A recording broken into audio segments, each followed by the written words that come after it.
Trump says Morgan Ortagus will serve as Deputy Presidential Envoy to Middle East. President-elect Donald Trump announced Friday that Morgan Ortagus would serve as Deputy Special Presidential Envoy for Middle East peace. Early on, Morgan fought me for 3 years, but hopefully has learned her lesson, Trump posted on Truth Social. These things usually don't work out, but she has strong Republican support, and I'm not doing this for me, I'm doing it for them. Let's see what happens.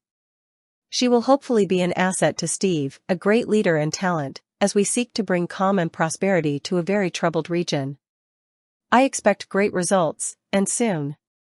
The president-elect, in his post, also detailed Ortagus' experience as an active U.S. Navy Reserve intelligence officer and a spokesperson at the Department of State. Trump named his longtime friend Steve Witkoff as special envoy to the Middle East last year. GOP and Democratic House members warned Johnson of challenges ahead.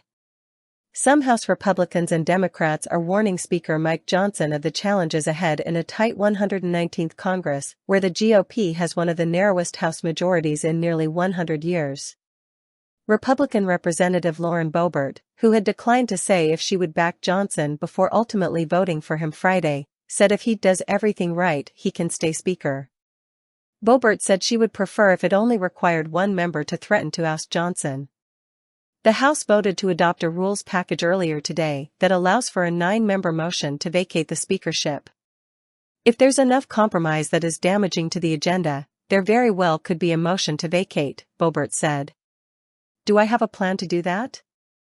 I'm sure that's your next question. No, but I haven't seen what we're doing at this time either. I hope Mike Johnson has the most successful speakership that we've seen. Democratic Representative Pramila Jayapal warned that Johnson may have a tougher time actually governing with his narrow margin because if you can't get a majority, you've got to work with Democrats. The mood is not to bail him out this time around, especially after he screwed us on the last agreement that we made and he backed away from it, she said, a reference to the bipartisan bill to fund the federal government that was scrapped in December after President-elect Donald Trump's intervention. GOP Representative Troy Nehls emphasized Trump's role in helping Johnson secure the speakership as well as House Republicans winning the majority in the first place. Trump gave us the gavel, Nehls said. I think Mike Johnson and the House of Representatives, we probably owe Donald Trump. Johnson says he has not seen letter of demands from several GOP lawmakers. House Speaker Mike Johnson says he has not seen a letter signed by Representative Chip Roy and other detractors, and that he can't comment on their demands. I haven't seen it. I can't comment on it, he said. Roy was joined in the letter by 10 other House Republicans, Representatives Andy Harris, Scott Perry, Andy Biggs, Clay Higgins, Michael Cloud, Andy Ogles, Eli Crane, Eric Burleson, Ralph Norman and Andrew Clyde, who resisted Johnson's return to the speakership but ultimately backed him on the first ballot Friday.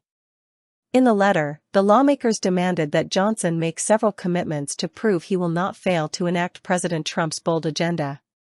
These demands included legislation banning member stock trading, rolling back Biden-Harris environmental policies, and cutting spending. Johnson has insisted he did not cut any deals in order to secure the gavel.